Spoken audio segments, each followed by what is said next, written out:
Hello friends, स्वागत आहे तुमचं आपल्या यूट्यूब चॅनलवर. नमस्कार. हॅलो. मी मी हा दुसरा व्हिडिओ बनवते आणि मला फारसं काही यूट्यूबवर किंवा व्हिडिओमध्ये बोलायचं एक्सपिरियन्स नाही आहे. तर काही बोलताना बाय मिस्टेक चुकलं तर मला माफ करा बरं का. तर आजचा व्हिडिओ हा मुलींसाठी आहे की ज्या मुली त्यांच्या घरी लग्नाचा विषय चालू आहे अशा मुलींसाठी, किंवा थोड्या दिवसांमध्ये लग्नाचा विषय घेणार आहेत, आता शिक्षण पूर्ण झालंय. तर मला असं वाटतं की तुम्ही सगळ्यात अगोदर तुमचं करिअर सेट केलं पाहिजे.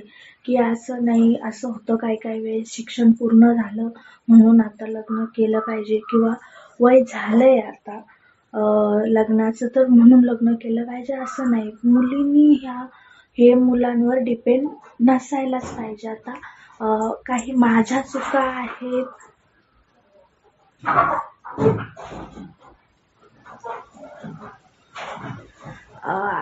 तुम्ही म्हणताल की तू पण तर लग्न केलंयच आहे ना, तुला पण तर मुलगी आहेच ना. तर हो, काही होते घरगुती प्रॉब्लेम, त्यामुळं करावं लागलं लग्न. आणि मी पण आता त्यात बोलण्यात अर्थ नाही. ते मी पुढे जेव्हा मला खरंच सगळे ओळखतील तेव्हा मी पुढे व्हिडिओ टाकेलच.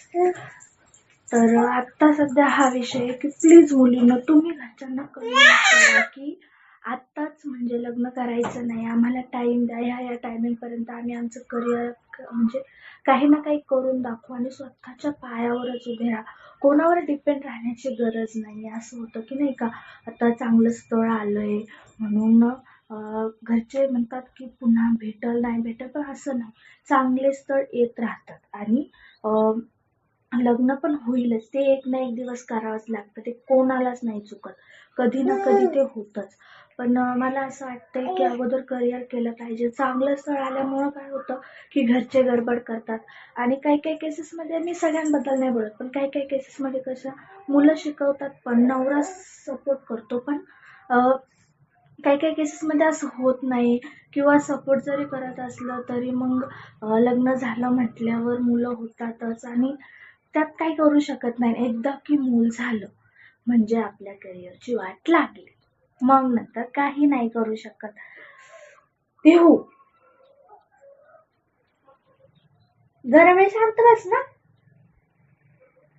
सो बस एवढंच सांगायचंय की प्लीज मुलींनो, तुम्ही तुमचं अगोदर करिअर करा, नाहीतर बघताय ना हे असे हाल होतात. बाय बाय, भेटूया पुढच्या व्हिडिओमध्ये.